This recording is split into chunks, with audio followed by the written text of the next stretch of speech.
ಇನ್ನೊಂದು, ನನ್ನ ತಾಯಿಯೇ ನನಗೆ ಸರ್ವಸ್ವ, ಇನ್ಯಾರೂ ನನಗೆ ಸರ್ವಸ್ವ ಅಲ್ಲ. ಅದು ದೇವರ ಸಮಾನ ಅವಳು. ನಮ್ಮ ತಂದೆ ಗಂಡಸರೇ, ಆದರೆ ಬೇಜವಾಬ್ದಾರಿ, ಕಂಪ್ಲೀಟಾಗಿ ಜವಾಬ್ದಾರಿ. ಎಷ್ಟರ ಮಟ್ಟಿಗೆ ಅಂತ ಅಂದರೆ, ನಮ್ಮ ಭಟ್ಟರು ಮೊದಲು ಮಾತನಾಡಬಾರ್ದಾಗಿತ್ತು. ಯಾಕೆ ಅಂದರೆ ನಾನು ಹೇಳಬೇಕಾದದ್ದು ಎಲ್ಲನೂ ಅವರು ಮುಗಿದಿಸ್ಬಿಟ್ಟಿದ್ದಾರೆ.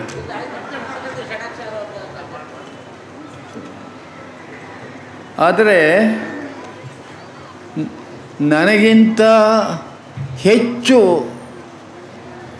ದೇಶಗಳನ್ನು ಭಟ್ರು ನೋಡಿದ್ದಾರೆ. ಪತ್ರಿಕೆ ಓದ್ತಾರೆ, ಬಿಸಾಕ್ಬಿಡ್ತಾರೆ. ಆದರೆ ನಾನು ಕಾದಂಬರಿಯನ್ನು ಬರೀತೀನಿ. ಅದು ಏನು ಓದಿರ್ತೀನೋ ಅದು 1000 ವರ್ಷವಾದರೂ ಬದುಕಿರ್ತಾರೆ. ಇಲ್ಲಿ ನನಗೆ ರಾಮಾಯಣದಲ್ಲಿ ಬರುವಂಥ ಇನ್ನೊಂದು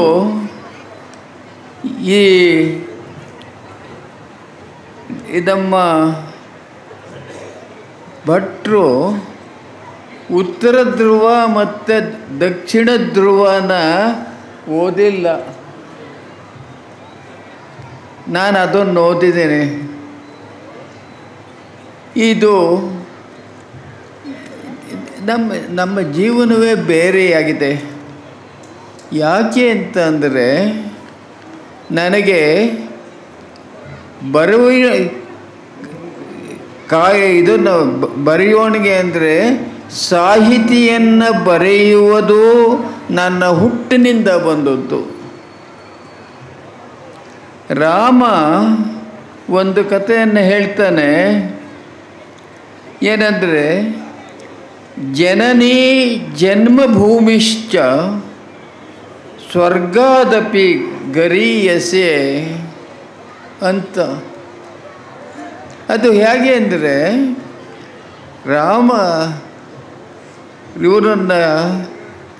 ರಾವಣನನ್ನು ಕೊಂದು ಬಿಡ್ತಾನೆ. ಆಗ ಲಕ್ಷ್ಮಣ ಹೇಳ್ತಾನೆ, ರಾವಣನಲ್ಲಿ ಇರುವಷ್ಟು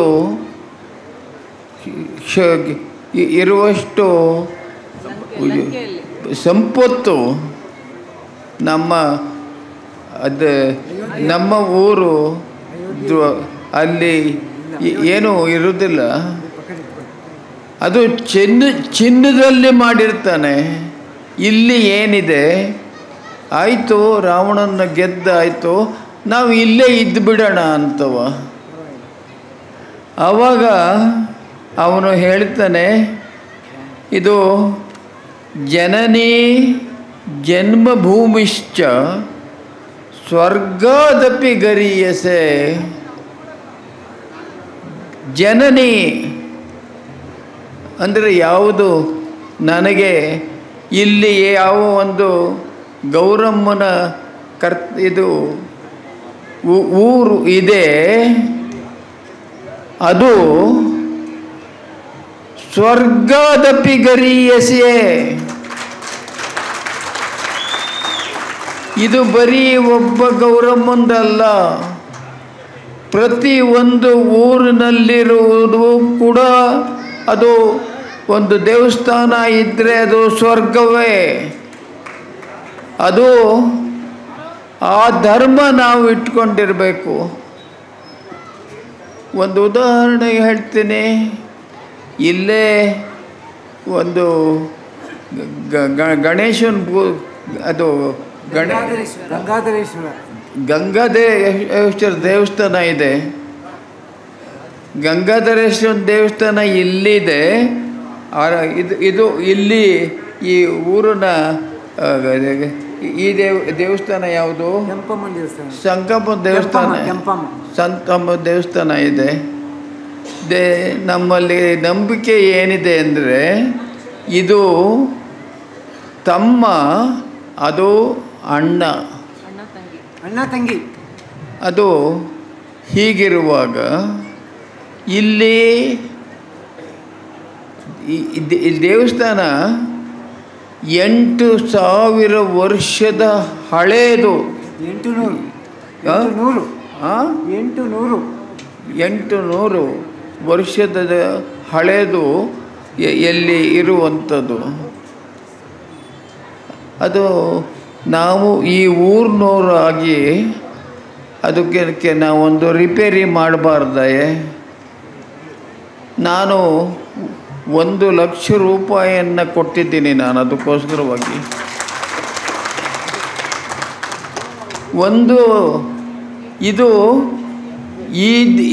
ಈ ದೇವಸ್ಥಾನವೂ ಒಂದೇ. ಭಾರತೀಯರು ನಂಬೋರು ಬೇರೆ ಏನು ದೇವಸ್ಥಾನವನ್ನು ನಂಬಿದ್ರೂ ಒಂದೇ. ನಾವು ಹೆಸರನ್ನು ಬೇರೆ ಇಡ್ತೀವಿ ಹೊರತು ಇದು ಅದಲ್ಲ. ಅದಕ್ಕೆ ನಾನು ನಿಮ್ಮಲ್ಲಿ ಪ್ರಾರ್ಥನೆ ಮಾಡ್ತೀನಿ, ಈ ದೇವಸ್ಥಾನವನ್ನು ಕಟ್ಟೋದಕ್ಕೆ ಸಾಧ್ಯವಾದಷ್ಟು ಹಣವನ್ನು ನೀವು ಕೊಡಬೇಕು. ಸಾಧ್ಯವಾದಷ್ಟು ಕೊಡಬೇಕು. ಹಾಗೆ ಯಾವ ದೇವಸ್ಥಾನಕ್ಕೆ ಹೋದರೂ ನಾವು ಸಾಧ್ಯವಾದಷ್ಟು ಕೊಡಬೇಕು. ಈಗ ಏನಾಗಿದೆ ಅಂದರೆ, ಅಮೆರಿಕಾದೊಳಗೆ ಇರುವಷ್ಟು ದುಡ್ಡಿನ್ನು ಯಾರಿಗೂ ಇಲ್ಲ. ಮುಸಲ್ಮಾನರ ದೇವಸ್ಥಾನದಲ್ಲಿ ಇರಿದ ಹೊರತು ಇನ್ಯಾವುದೂ ಇಲ್ಲ. ಅವ್ರು ಯಾಕೆ ಅಷ್ಟೊಂದು ಕ್ರೂರಿಯಾಗಿದ್ದಾರೆ? ಅಮೆರಿಕಾದವರು ಈಗ ಕ್ರೂರಿಯಾಗಿದ್ದಾರೆ. ಅವರು ಅಷ್ಟು ಕ್ರೂರಿಯಾಗಿದ್ದಾರೆ. ಆದರೆ ನಾವು ಎಲ್ಲಿ ಯಾವ ದೇವಸ್ಥಾನವಾದರೂ ನಾವು ದೇವರಾಗೆ ಕಾಣುತ್ತೀವಿ. ಅದು ನಮ್ಮ ಸ್ಮಶಾನ. ಇಲ್ಲಿ ಇನ್ನೊಂದೇನಂತಂದರೆ, ಇಲ್ಲಿ ಮುಖ್ಯವಾಗಿ ನೆರವಾದದ್ದು ನನಗೆ ಈಶ್ವರ ಭಟ್ರು. ಅದನ್ನು ಅವರು ತುಂಬ ಹೇಳಿದ್ದಾರೆ. ಆದರೆ ಇಲ್ಲಿ ನನಗೆ ಒಂದು ಒತ್ತೆ ಇದೆ. ಈಶ್ವರ ಭಟ್ರು ಈ ಮೈಸೂರಿನಲ್ಲಿ ಇದು ಮಾಡ್ತಾಯಿದ್ರು ದಸರಾ. ಆ ದಸರಾನ ಮಾಡೋಕ್ಕೆ ಮೊದಲು ಈ ನನ್ನ ಮನೆಗೆ ಅದನ್ನು ಕೇಳೋಕ್ಕೆ ಅಂತ ಬಂದಿದ್ದರು. ಆವಾಗ ನಾನು ಯೋಚನೆ ಮಾಡಿದೆ, ಇವರನ್ನ ಅವರೇನಾಯಿತು, ಈ ಇದು ಬಹಳ ಯಾವುದೋ ಒಂದು ಕಾಯಿಲೆ ಕರೋನಾ ಆಗಿಬಿಡ್ತು. ಹೀಗಾಗಿ ಆ ಈಶ್ವರರು ತಮ್ಮ ಇದನ್ನು ಕಳ್ಕೊಂಬಿಟ್ರು. ಅನಂತರದಲ್ಲಿ ಬಂದವರು ಬಸವರಾಜ ಬೊಮ್ಮಾಯಿನವರು. ಅವರು ಬಹಳ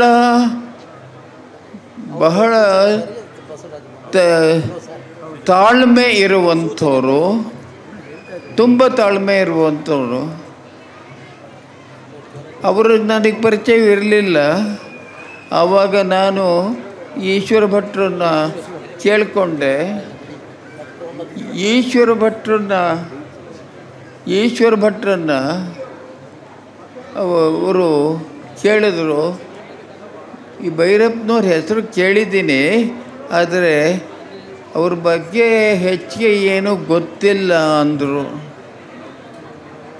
ಈಶ್ವರ ಭಟ್ರು ಕೇಳಿದರು, ನೋಡಿ ಇವರು 13ನೇ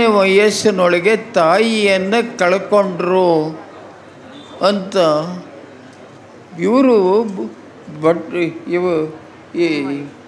ಬೊಮ್ಮಾಯಿನವರು ಆ ಒಂದು ಒಂದು ಸೋಫಾದ ಮೇಲೆ ಕೂತ್ಕೊಂಡಿದ್ದರು. ನಾನು ಒಂದು ಸಣ್ಣ ಸೋಫಾದ ಮೇಲೆ ಬಂದಿದ್ದೆ. ಸೀದಾ ಬಂದದ್ದೇ ಕೆಲಸ, ಚಿಕ್ಕ ವಯಸ್ಸಿನಲ್ಲಿ ನೀನು ಕಳ್ಕೊಂಡಿದ್ದೇನಲ್ಲಪ್ಪ ಅಂತ ಕಣ್ಣಲ್ಲಿ ನೀರು ಸುರಿದು ಬಿಟ್ಟರು ಅವರು. ಇದು ಈ ಕೈಂಡ್ನೆಸ್ಸು ಅವ್ರಿಗೆ ತುಂಬ ಇತ್ತು. ಅದೇನಾಯಿತು, ಇದನ್ನು ಮಾಡಿದ್ರು, ಯಾವುದನ್ನು ಈ ನೀರನ್ನು ನಮಗೆ ಕೊಡಿಸೋದಕ್ಕೆ ಮಾಡಿದ್ರು.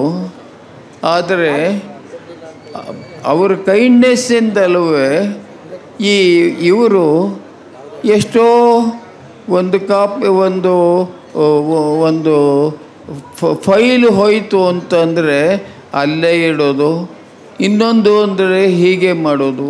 ಇಂಥದ್ರಲ್ಲೆಲ್ಲ ಈಶ್ವರ ಭಟ್ರು ಅವರಿಗೆ ಹೇಳಿ ಹೇಳಿ ಹೇಳಿ ಮಾಡಿ ತಂತರು. ಈಗಂತೂ ಇದೆಲ್ಲ ಆಗಿದೆ. ಇದಕ್ಕೆ ಇಷ್ಟು ಚೆನ್ನಾಗಿ ಇಷ್ಟೊಂದು ಜೋರಾಗಿ ಮಾಡ್ತಾರೆ ಅಂತ ಅನ್ನೋದು ನನಗೆ ಸ್ವಲ್ಪವೂ ಗೊತ್ತಿರಲಿಲ್ಲ. ಇನ್ನೊಂದು ಮುಖ್ಯವಾದದ್ದು, ನನ್ನ ಹೆಂಡತಿ ಇದುವರೆಗೆ ಇದ್ದದಕ್ಕೆ ಯಾವತ್ತೂ ಬಂದೇ ಇರಲಿಲ್ಲ. ಆವಾಗ ಹೇಳಿದೆ, ನೋಡು ಇಂಥದ್ದೆಲ್ಲ ಬರ್ತಾಯಿದೆ, ಇದನ್ನು ಜೀವನದಲ್ಲಿ ಒಂದೇ ಸಲ ಆಗೋದು, ನೀನು ಬರಬೇಕು ಅಂತವ ಪುಸ್ತಕನ್ನಂತ ಬಂದ್ಬಿಟ್ಲು ಅತ್ಲಾಗೆ. ಉದ್ದಕ್ಕೂ ಬಂದಿದ್ದಾಳೆ, ಇಲ್ಲಿ ಒಂದೇ ಸಮ ಕೂತ್ಕೊಂಡಿದ್ದಾಳೆ. ಇದೆಲ್ಲ ಮಾಡೋದು ಇದೊಂದು ಗ್ರೇಟು. ಇದು ನಮಗೆ ಇದಕ್ಕೆಲ್ಲ ಸಹಾಯ ಮಾಡೋದಕ್ಕೆ ಸಾಧಾರಣವಾಗಿ ನಾವು ದಿನ ಬೆಳಗ್ಗೆ ವಾಕಿಂಗ್ ಹೋಗಬೇಕಾದ್ರೆ ನಮ್ಮ ಗುರುದತ್ತರು, ಆಮೇಲೆ ಅವರೇ ಸೀತಮ್ಮನವರು, ಅವರಿಬ್ಬರೂ ಮಾಡ್ತಾ ಇದ್ದಾರೆ. ಅದರಿಂದ ಇವರಿಗೆಲ್ಲ ನಾನು ಇದರಲ್ಲಿ ಇರ್ತಾನೆ.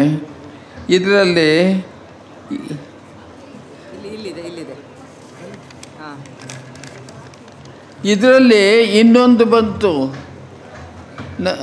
ನಾನು ಒಂದಿಷ್ಟು ದೊಡ್ಡ ತಪ್ಪು ದುಡ್ಡನ್ನು ಕೊಟ್ಟೆ ಇದಕ್ಕೆ ಇಲ್ಲಿ ಮಾಡಬೇಕಾದ್ರೆ. ಏಕೆಂದರೆ ಇಷ್ಟೆಲ್ಲ ಕೆಲಸ ಮಾಡಬೇಕಾದ್ರೆ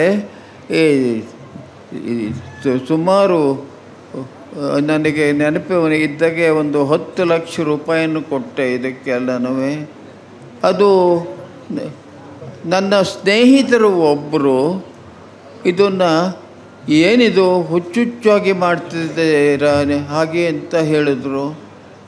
ನಾನೇನು ನೋಡೋಣ ಹಾಗೆ ಅಂತ ನಾನು ಹೇಳಿದೆ.